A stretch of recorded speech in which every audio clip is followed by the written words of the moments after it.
रामकृष्ण हरी। एकच काम एकाच वेळी एकच निश्चयाने एकाच ध्येयाने एकाच जागी बसून करणे कसं शक्य आहे, किंवा ताणतणाव, डिप्रेशन, ओसीडी, अँक्झायटी, भीती या सगळ्या गोष्टींचं जे मूळ कारण आहे ते हेच आहे का, की आपण एकाच वेळी एकच काम न करता आपण अनेक विचारांनी एक काम करतो किंवा एक विचाराने अनेक कामं करायला जातो। कुठंतरी हा प्रॉब्लेम मूळ आहे का?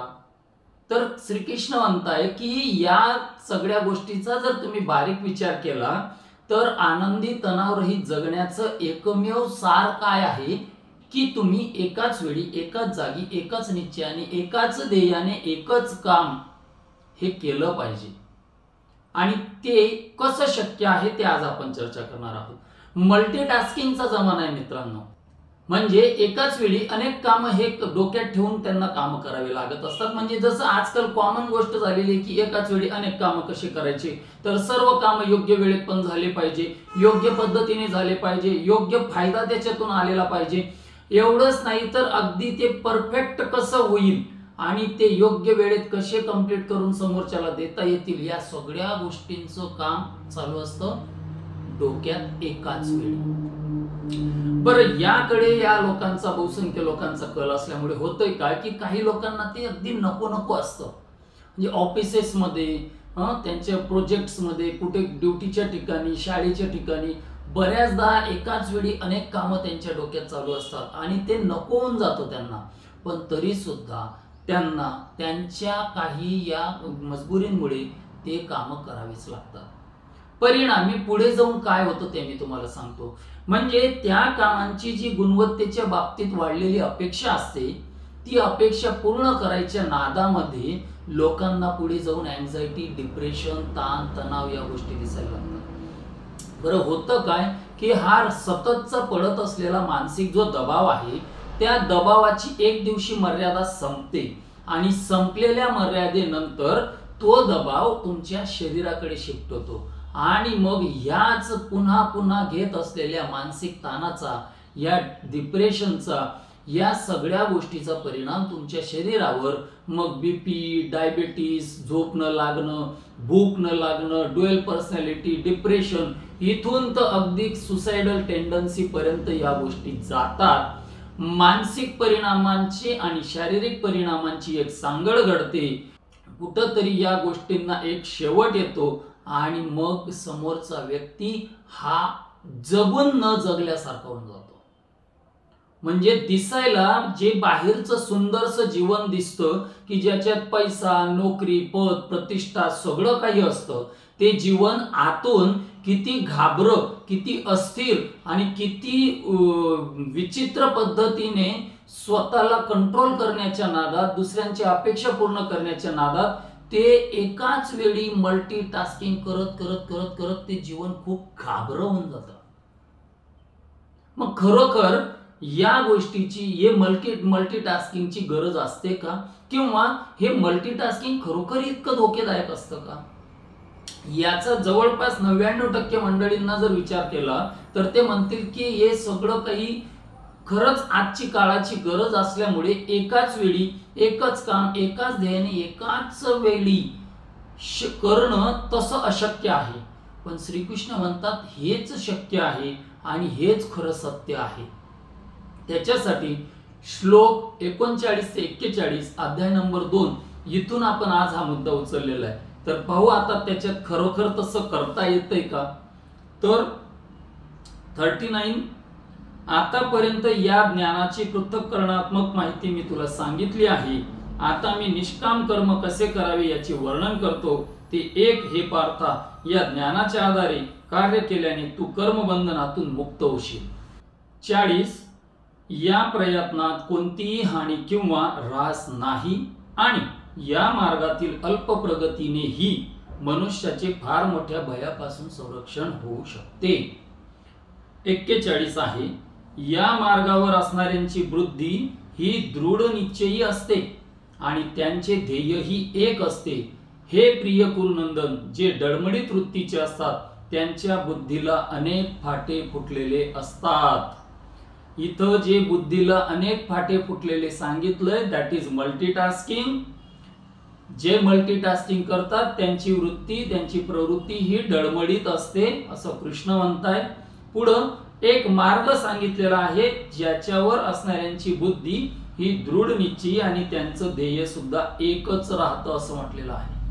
बघा काय झालंय 39 पर्यंत की आतापर्यंत कृष्णांनी अर्जुनाला बऱ्यापैकी समजवलंय की त्याला पाप पुण्याचं ज्ञान दिलं, त्याला धर्माचं ज्ञान दिलं, त्याला आत्मा काय समजवलं, त्याला चिपकू नको म्हणून सांगितलं, सत्य असत्य धर्म सगळं काही सांगितलं रे बाबा तुला की जेणेकरून तुझ्या हृदयातली तुझ्या मनातली भीती जाईल आणि तू होल हार्टेडली म्हणजे तू जे युद्ध करशील ते खूप मनापासून करायला तयार होशील. कारण इथं बेसिक मुद्दा अर्जुनाने फक्त युद्ध करायला तयार होणं नाहीये, तर अर्जुनाने ते युद्ध खूप मनापासून लढणं, खूप हृदयापासून लढणं हे गृहीत आहे. याच्यात पुन्हा रिमाइंड करून देतो, पांडव जिंकणं महत्वाचं नाहीये कृष्णांच्या नजरेत, कौरव हारणं महत्वाचं आहे. आणि मग या सगळ्या गोष्टींमध्ये अर्जुनाचं काउन्सिलिंग चाललंय, जे अर्जुनाने आता सांगून दिलं होतं की मी नाही करू शकत, मी नाही लढू शकत. आणि पुढे जाऊन अर्जुनाने हेही कबूल केलंय की मी भीतीमुळे हे नाही करू शकत आहे. आणि आता ती भीती काढण्याचं काम कंप्लीट सायकोथेरपी ट्रीटमेंट सारखं कृष्णांकडून चालू आहे. आणि त्याच्यातला आत्ताचा हा मुद्दा येतोय की ज्याच्यात कृष्ण सांगतायत की बाबा रे तुला एवढं सगळं मी समजवलंय तरी तुला कळत नाहीये ना, ठीक आहे काही टेन्शन नाही. हाच मुद्दा मी तुला आता कर्मबंधनातून मुक्त होऊन कर्मयोग कसा करता येतो त्याच्यातनं मी तुला समजवतो, जेणेकरून तू कर्मबंधनातून मुक्त होशील. कारण कर्मबंधन हा एक मानसिक प्रॉब्लेम आहे. कसा की जेणेकरून तू जर का त्या कर्मबंधनातून मुक्त झाला तर तू निष्काम कर्म करशील. आता निष्काम कर्म म्हणजे काय की असं कर्म ज्याला कारण आणि त्याला रिझल्ट या दोन्ही गोष्टींना सोडून जे कर्म राहील ते निष्काम कर्म. म्हणजे जे कर्म आतून येईल, अंतरात्म्यातून येईल, स्पॉन्टॅनियसली येईल आणि ते विथ हार्मोनी राहील, त्याला एक सततपणा राहील, असं जे कर्म आहे ते कर्म म्हणजे तुझं कोणतं कर्म राहील, निष्काम कर्म राहील.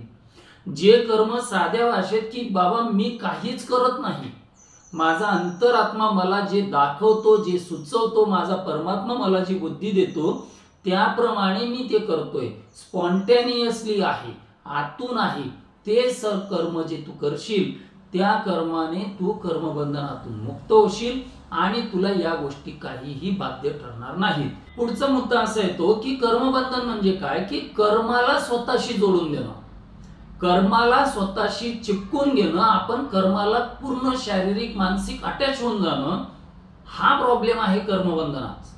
म्हणजे मूळ प्रॉब्लेम आता कृष्ण त्याला सांगताय की भीती हा मूळ प्रॉब्लेम राहत नाहीये तुझा जर तू कर्मबंधनात अटकलायस. भीती मरण मारणं हा प्रॉब्लेम नाहीये तुझा, युद्ध हा सुद्धा तुझा या मिनिटाला प्रॉब्लेम नाहीये. या मिनिटाला प्रॉब्लेम काय तुझा की या युद्धाचा रिझल्ट काय येणार आहे, म्हणजे त्या कर्माचा रिझल्ट. तू सुरुवातीला कारण बाजूला ठेवत नाहीयेस, आता तू त्याचं फळ पाहतोयस. म्हणजे तू जे करतोय म्हणजे तुझं जे कर्म आहे त्या युद्धाच मध्ये जे तू कर्म करशील त्याचा रिझल्ट जर समजा निगेटिव्ह येणार आहे तर तुझा आता प्रॉब्लेम. जर तो रिझल्ट पॉझिटिव्ह येणार असता तर तुझा प्रॉब्लेम वेगळा असता, तुझी मानसिकता वेगळी असती. म्हणजे काय, आपण सुद्धा कुठलंही काम करताना ते का करतोय, त्याचं फळ काय मिळणार आहे, त्याच्यातले पॉझिटिव्ह निगेटिव्ह पॉइंट काय आहेत, ह्या सगळ्या गोष्टींचा विचार करून आपण काम करायला सुरुवात करतो.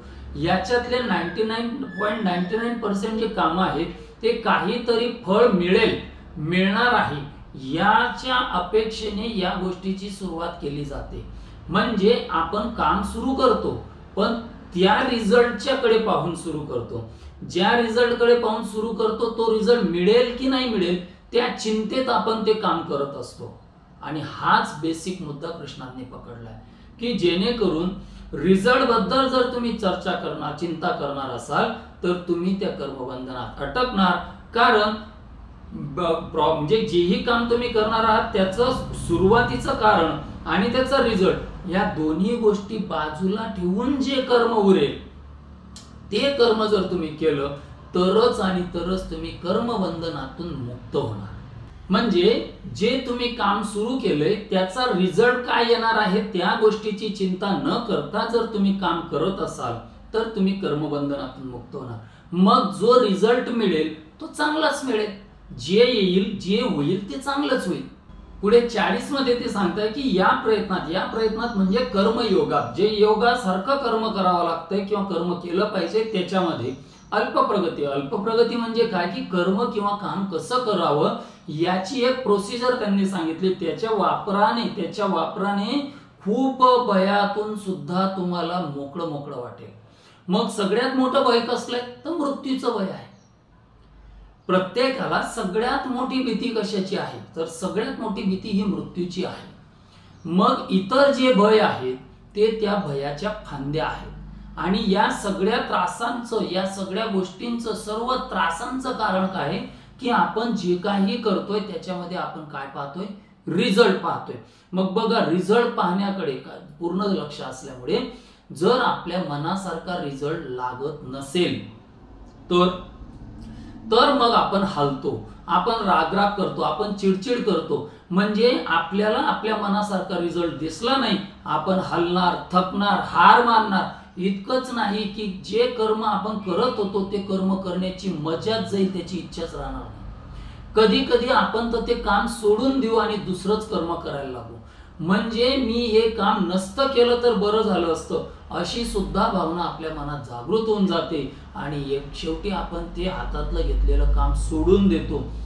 जे काम एकदम फाईनली कंप्लीट होऊ शकत होतं, ज्याचा रिझल्ट खूप चांगला येऊ शकत होता, त्याचा रिझल्ट निव्वळ आपण त्या कामाचा फळ काय येणार, त्याचा रिझल्ट काय येणार याची चिंता करण्यामुळे किंवा त्याच्यावर फोकस केल्यामुळे ते त्या पद्धतीने त्या लेवलला तशा मनासारखा रिझल्ट देऊ शकलं नसतं. आणि ते देऊ शकलं नसल्यामुळे आपण खचतो, नाराज होतो.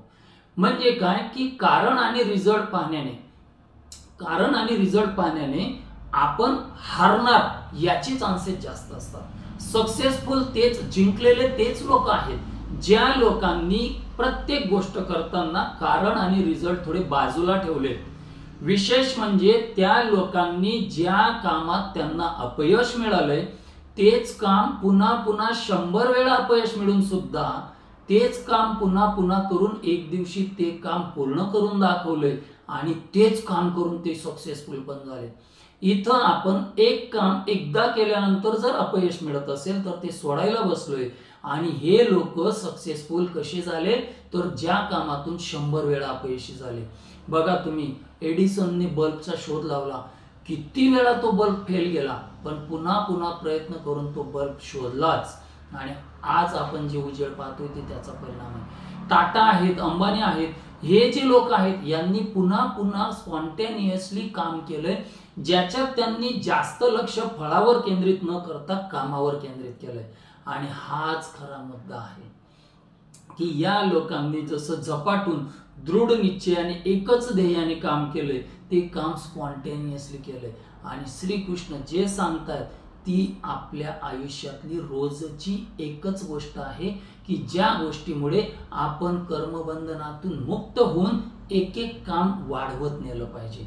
जसं एखादं लहान बाळ खेळतं, बागडतं, पडतं, उठतं, पण ते या प्रत्येक गोष्टींमध्ये का तसं करतं, रडतंय तर का रडतंय या गोष्टी बाजूला होतात. त्याला त्या रडल्यानंतर काय फळ मिळणार हे माहित नाही. हसतोय, पडतंय, उठतंय या गोष्टी जशा बाळाकडून स्पॉन्टेनियसली होतात तसं आपल्या आतून जे काम आहे ते स्पॉन्टेनियसली बाहेर पडलं पाहिजे.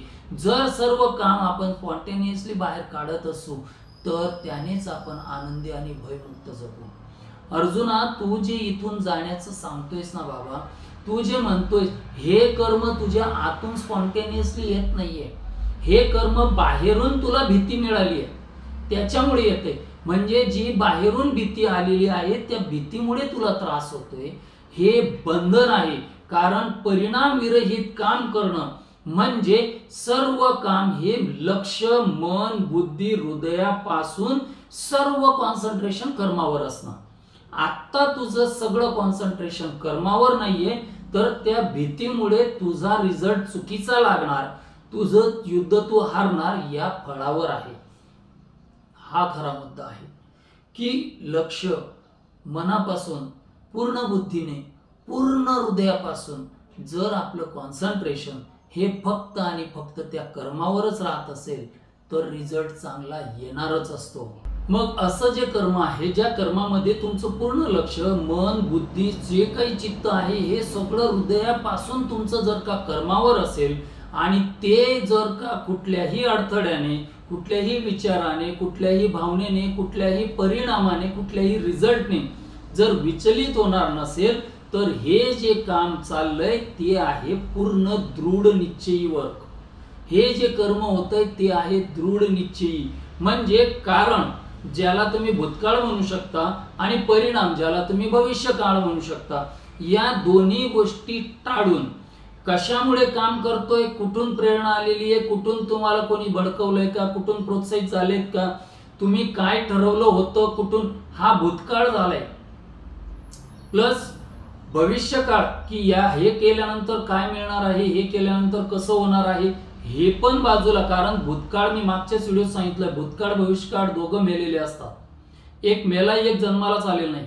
हे दोन्ही टाळून जर तुम्ही कर्मबंधन मुक्त म्हणजे ऍट प्रेझेंट विथ दृढ निश्चय, आत्ताच्या क्षणाला, या सेकंदाला तुम्ही जर का पूर्ण दृढ निश्चयाने उतरलेले असाल, ज्याच्यात तुम्ही अभ्यास करताय या सेकंदाला, तुम्ही गाडी चालवताय या सेकंदाला, तुम्ही जेवण करताय या सेकंदाला, तुम्ही व्यायाम करताय या सेकंद, आत्ताच्या मिनिटाला तुम्ही जेही काम करताय, मी व्हिडिओ बनवतोय या सेकंदाला, ते करत असताना तुमचं पूर्ण लक्ष, पूर्ण मन, पूर्ण बुद्धी हे जर का सर्व गोष्टींनी एकत्र करून एकाच जागी असेल आणि ते जर कुठल्याही विचाराने, कुठल्याही अडथळ्याने, कुठल्याही परिणामाने किंवा कुठल्याही भावनेने विचलित होत नसेल तर तुम्ही जे करता आहात ते काम हे कर्मबंधन मुक्तच म्हटलं जाईल. आणि अशा पद्धतीने हृदयापासून, मनापासून केलेलं जे काम राहील त्याचा रिझल्ट हा चांगलाच लागणार असतो. पण निव्वळ मी जे करतोय याचा परिणाम म्हणजे गाडी चालवताना मी कुठे पोहोचणार आहे, तिथं गेल्यानंतर मी काय बिहेव करेल, मी कोणाला भेटेल, मी काय ऍक्शन करेल याचा विचार करतोय आपण. जेवण करताना आपण कामाचा विचार करतोय. म्हणजे एकाच वेळी तुम्ही एकाच जागेवर वेगवेगळ्या गोष्टींची वेगवेगळे विचार करताय. म्हणजे आपण काय करतोय की हॉटेलला जेवायला गेलोय पण तिथं आपण जेवणाच्या वेळेस बिझनेसचा विचार करतोय. जेव्हा आपण कुठेतरी बाहेर फिरायला गेलोय तिथे जाऊन आपण घरच्यांचा विचार करतोय. म्हणजे एकाच वेळी, एकाच जागी, एकच काम, एकाच ध्येयाने, एकाच दृढ निश्चयाने आपण करत नाही. परिणामी त्या त्या कामाचा रिझल्ट हा पाहिजे तसा येत नाही. आणि मग कृष्ण म्हणतात की या पद्धतीने काम करणारा जो आहे तो खरा कर्मयोगी, तो खरा दृढ निश्चयी. म्हणजे जो खरा कर्मयोगी आहे, जो खरा दृढ निश्चयी आहे, तो या पद्धतीने जे काम करेल त्याला म्हणायचं निष्काम कर्म. सकाम कर्म म्हणजे काय, ज्याच्यामध्ये अपेक्षा, डिझायर्स, कारण, फळ हे सगळं पाहिलं जातं, ज्याच्यामुळे समोरचा व्यक्ती कायम परेशान असतो. बर, पुढे अर्जुनाला ते सांगतायत की तू स्वधर्म एक निश्चयाने पाळणे हीच खरी धार्मिकता आहे, बाकी अधार्मिकता आहे. म्हणजे काय, तुमचा स्वधर्म काय, विद्यार्थ्याचा स्वधर्म काय, अभ्यास करणे. शेतकऱ्याचा स्वधर्म काय आहे, शेती पिकवणे. शिक्षकाचा स्वधर्म काय आहे, शिक्षण देणे. मग तुम्ही जर हे सोडून जर तुम्ही ते नीट पाळणार नसाल तर तुम्हाला त्रास होणारच आहे. म्हणजे जर का तुमच्या आयुष्याचा पेपर जर भगवान श्रीकृष्णांनी सेट केला असता तर त्यांनी काय विचारलं असतं, तुम्ही किती उपवास केले, किती रोजे केले, किती वेळा तुम्ही नमाज म्हटले, किती वेळा तुम्ही प्रार्थना केली, हे नसते विचारलं त्यांनी. त्यांनी एकच विचारलं असतं, जेही काम तू करत होता तुझ्या आयुष्यात ते काम करताना तू मनापासून, हृदयापासून पूर्ण लक्ष देऊन, पूर्ण कॉन्सन्ट्रेशनने, कुठल्याही विचारांनी, भावनेने, कुठल्याही अडथळ्यांनी विचलित न होता हृदयापासून करत होता का, तो क्षण तू तसा मनापासून जगत होता का. जर तू तो जगला असेल तर तू खरोखर आयुष्य जगलाय. जर तू तो जगला नसेल तर तुझ्या जगण्याला काही अर्थच नाहीये. साधी गोष्ट आहे, तू जे केलंय ते दृढ निश्चयी आणि कर्मयोगी म्हणून केलंय, ते निष्काम कर्म होतं की सकाम कर्म होतं हेच ते विचारतील. तू जर तसं नसेल तर ते सकाम कर्म म्हटलं जाईल, म्हणजे ती अधार्मिकताच म्हटली जाईल.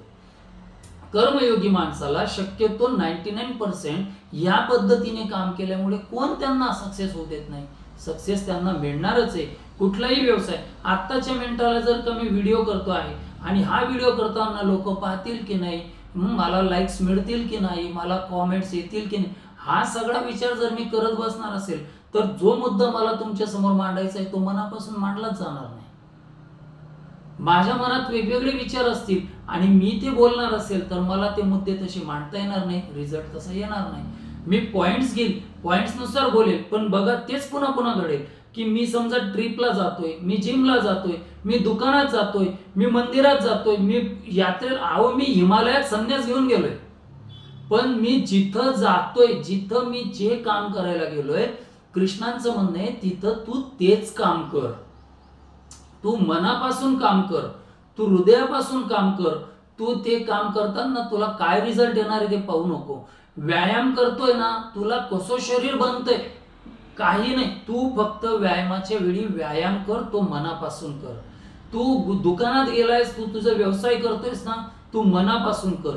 पण जर तू असं केलं नाहीस तर पुढचं वाक्य कृष्ण सांगतात की मग असे डळमळीत विचारांचे लोक, असे अस्थिर विचारांचे लोक अनेक फाट्यांनी त्याची बुद्धी वापरतात आणि जे लोक अनेक फाट्यांनी त्यांची बुद्धी वापरतात हे लोकांचं जास्तीत जास्त लक्ष हे येणाऱ्या रिझल्ट कडे असतं. म्हणजे एक तर दृढ निश्चय नाही, दुसरं की तुम्ही मनापासून काम करत नाही, तिसरं एकाच वेळी एकच ध्येय एकच निश्चयाने करत नाही आणि कुठल्याही विचारांनी, भावनांनी, अडथळ्यांनी तुम्ही विचलित होताय, याचा अर्थ ते कामाचा रिझल्ट चांगला येईलच याची गॅरंटी नाही. सेम गोष्ट तुम्ही भक्तीसाठी लागू करा. जर तुम्ही कृष्णांची भक्ती करताय, जर तुम्ही अल्लाची भक्ती करताय, तुम्ही कुठल्याही तुमच्या दैवताची भक्ती करताय आणि ती भक्ती करत असताना जर तुम्ही ती हृदयापासून करत नसाल, मनापासून करत नसाल, कुठल्याही विचारांनी, कुठल्याही भावनांनी जर तुम्ही डळमळीत होत असाल तर तुम्ही धार्मिक नाही, तुम्ही अधार्मिक आहात. अपेक्षा करतो आजच्या व्हिडिओमधून मला जे तुम्हाला सांगायचंय ते तुमच्यापर्यंत पोहोचलंय. जर माझे व्हिडिओ तुम्हाला चांगले आवडत असतील, जर तुम्हाला ते आवडत असतील तर ते लाईक करा, शेअर करा आणि कॉमेंट करा. रामकृष्ण हरी.